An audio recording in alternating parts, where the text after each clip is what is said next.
In Silicon Valley is a game I picked as my featured game for the week a long time ago, and I played it on stream. Let me get the background gameplay up here real quick. Oh, perfect. So we got that up there. So Space Station Silicon Valley, like I said, I played it a while ago. I was excited about this game because Colin really hyped it up. He's like, it's from the same, it's like Rockstar before they were Rockstar. So people who made GTA and all this shit, and it's like a really cool game, blah blah blah. So I'm like, cool, sounds fun. He's like, I loved it as a kid. It is a good game. Do I not have your copy? It's a fucking terrible game. Let me just start with that. No, so okay, when I started it, I actually had a pretty decent outlook. By the way, I'm playing this, like the gameplay that you see is from that device that I was that I mentioned before. I was playing it through this. Wow, look how good it looks. So, I want to interject and say this is like the worst looking game on the N64. I personally thought it is a terrible. I think it is one of the, just like in my experience playing with Colin, my biggest standout was, and this isn't even my review, I just think it's the worst looking game I've ever played on the N64. I don't know how it looks that bad because there's plenty of games that like even Ape Escape, which looks like ass, still like has effort. Ape Escape. That's PS1 though, bud. All right, so yeah, let me before I completely just shit on this game, let me say some positive things about the game.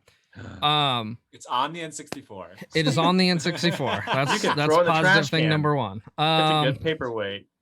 Really no. So when you first start the game, the music sounds pretty good. Like it starts out good, right? Starts out. And the basis of the game, it's a clever idea, right? So like essentially what you do is you crash land on this planet and your robot gets destroyed and you have to like rebuild your space station or whatever the fuck. I wasn't paying too much attention to the story because it got really terrible really fast. But you can basically possess the voice acting. The voice acting is god awful. So what? But the cool thing about the game is that every character in the game is. I think there is a little bit of voice acting. There is a little voice acting. It's really like Conker's Bad Fur Day status. Yeah. So every character in the game is controllable, which is a cool idea. Yeah, it is. If it was executed well. But everything in the game controls like ass, like complete utter ass. And they're boring too. Most of the animals in the world just have like really lame abilities. Yeah. So it's like, why am I doing this to myself? Did you actually beat this game? No, fuck no, I didn't beat this game. I watched Colin play it all the way through. I played as much of it as I could possibly tolerate. So let's just get into some details of the game. Space Station Silicon Valley, it was developed by DMA Design, which later on became Rockstar. It was released in 1998 for the N64. I'm sure it was full price then. I didn't pay anything for this. It was definitely emulation, guys. Sorry about that. I don't know if you could get this game. You could probably get this game for dirt ass cheap because it's a piece of shit. Yeah. Colin's the only person I know with a physical copy of this game on Earth. Yeah. He has the only copy left. Yeah, I already said what I liked about the game. The music is fine at first, but then it becomes so repetitive and awful that it makes you want to like take a freaking drill to your head. It is so bad. There's no direction in this game also. Yeah, it doesn't really give you any kind of like indicator of what you're really supposed to be doing. It never lets you know if you're like doing better also. Yeah, it's just so bad. And then like the concept is cool. So there's two things that I kind of liked, but they were executed so poorly that I couldn't even enjoy. Yeah, I couldn't even enjoy that. What did I not like about the game? Pretty much everything. It is ugly. It controls terribly. It's just ugh. How's the gameplay? Was it fun? No. How's the art? Art is awful. How's the music? The music starts out fine, but like I said, it gets terrible really fast. Sound design's awful. Everything else in the game sounds really bad. How long did it take me to beat? I couldn't tell you because I didn't finish. I think I put like So I streamed it for about 2.5 hours, and then I actually did play a little bit of it off stream because I actually did want to finish it for the review. It's brutal. So I played like 2 or 3 more levels, and then wanted to like jam my head through my computer monitor, so I stopped playing. What is your run through time, Colin? Just curious. Oh, I don't know. Probably 6 to 10 hours. Is it a 6-hour game? Okay, just curious. Probably. I mean, like if it's like really casual on and off, probably. It's not very long. I mean, depends on what you want to do with it. I bet if you're good at the game and you know what to do, you could probably beat it pretty fast. Like if you look at the screen right here, like 1 to 2 this hours. wheel is all the levels. Like that's all the levels right there. Okay. You know, like you can start skipping them pretty quickly once you get a few of them under your belt, I think. So yeah, so I think if you know the game and you know how it plays, then you have no life and you should kill yourself. Yeah, what a terrible game to speed run. I'm kidding. But no, it is. I have a friend who speedruns but it. you could beat it fairly quickly, I think. Yeah. Does he have the world record? Yeah. Your friend has the world record in Space Station. That's because no one else plays it. Friend. Yeah. I mean, I could probably add the second world record. He's not my real friend, I promise. Like we could all have the world record all theoretically. Like that's so funny. Yeah, speedrun record is 1 hour and 30 minutes. So seems beatable according to Chamali. Yeah. So let's see what else is the game difficult. Only because the controls are ass. Like it's not that complicated of a game. If it had better controls and it told you what to do, it wouldn't be that difficult. But because the controls are ass and it doesn't tell you what you're doing, you just kind of have to guess in every level. That makes it more difficult. Would I play a sequel? Hell no. Not even an HD complete overhaul? Well, here's the thing. If someone made this game today, it would by default be a better game.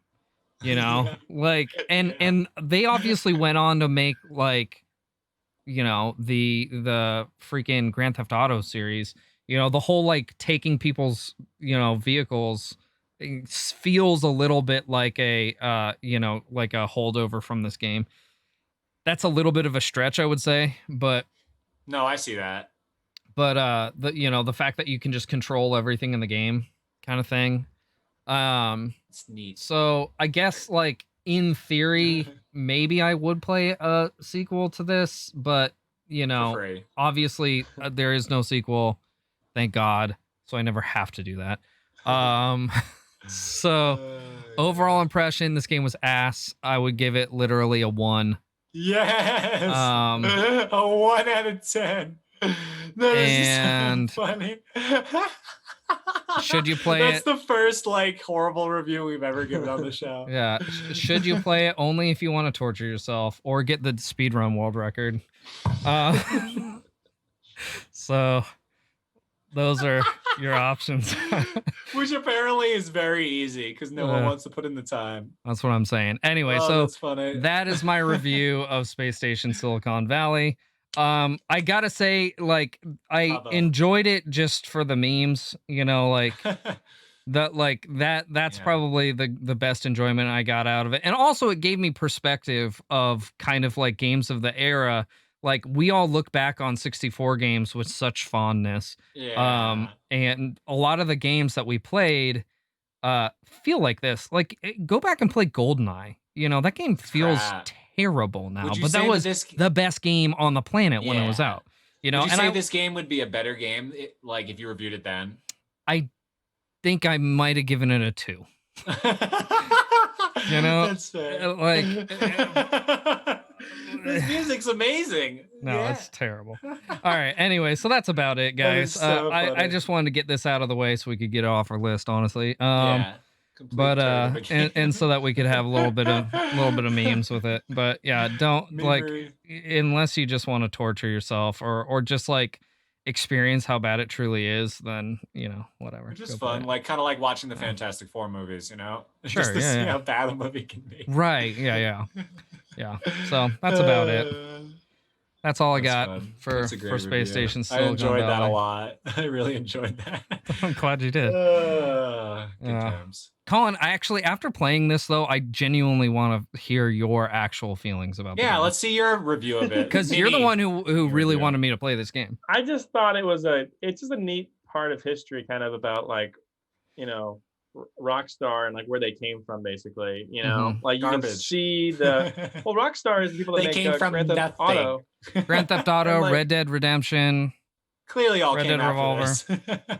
Yeah, I mean, they learned a lot. You can see though where they were going for. You know, like you can definitely be like, yeah, no, you can. I understand like what they were trying to accomplish in this game. Yeah. Versus what they have now. So like that just didn't work though. That But okay, what year did the first Grand Theft Auto come out? It was like 2002. 2002. What is Grand Theft Auto 1? 2000. Oh, maybe 99. No way. PS1? 99? Let's see. Grand Theft Auto 1 came out in 97. So 97? in 97, Grand Theft Auto had already been made. This game came out after it. The first Grand Theft Auto is top down and it's fucking rad. It's a super fun game. Is that the Grand Theft Auto on the calculator or is that the Grand Theft Auto on the PS1? It was on PS1 and on PC. Okay.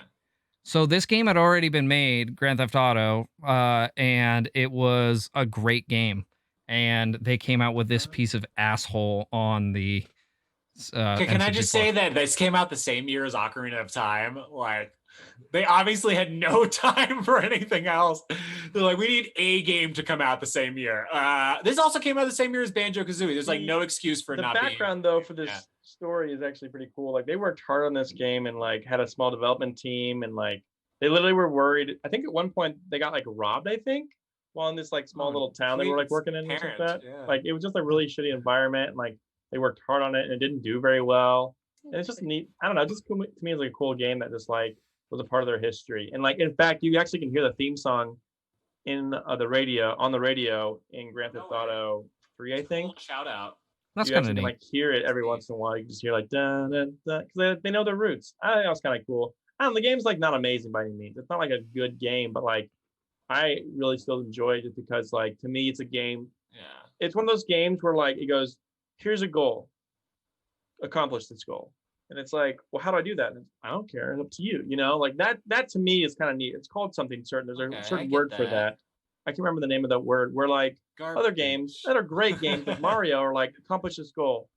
This is kind of the intended way to do this. This you know, is how like, you do it. Yeah. I mean, like obviously you can do a speedrun stretch or anything, but like that's not really the intended way. You know. And that's yeah, but you do that as like a test in your company. You don't release that to the public and have them pay for it. But then that being said, also, Colin, you do find the best, most optimal way to do something. Like that's sure, more but like, like, like really. I think like Grand Theft Auto though is a good example of that as well. Though it's like they go kill this guy, and it's like, well, how? It's like I don't care, you know, like do whatever, like get any gun you want, get ready at all. Like I remember one time I had to like fight someone, and I was like, well, how do I kill this person? And it was like. I remember I brought a car in ahead of time with a bunch of guns, whatever, or something like that. Or like, I don't remember what I did, but like the point is I was clever about it and like prepared ahead of time where like, I feel like Space Station Silicon Valley kind of does the same thing. Like you approach a boss and like, well, he's more powerful than me or a robot or whatever. And you're like, how do you defeat him? And you can like gather an army sometimes or there's different things you can like do to accomplish it. And that to me was always really cool as a kid to just accomplish it in really unique ways. And maybe even the developers didn't expect or whatever. So like that to me was kind of the heart of this game. It was bad. It wasn't a good game and it didn't do well and it wasn't well optimized and made. But like that concept of you accomplish it in the way you want to was always so cool to me as a kid. You know, yeah. That's why you like games like Terraria. Yeah. Yeah, Terraria. Yeah, that's another good example. I guess so. I mean, like I think any game can be said like accomplish it any way you want, but like a lot of games kind of like push you into a path, you know, like this is the way you should do this, you know? Yeah. Where it doesn't give you everything at once. It doesn't give you all your moves, whatever, you know, at one time to do it. So yeah. I feel you, man. That's the reason why I like it. So that's awesome. Okay. I can respect that. I can respect it. I stand by my numbers, but I do respect your opinion on that.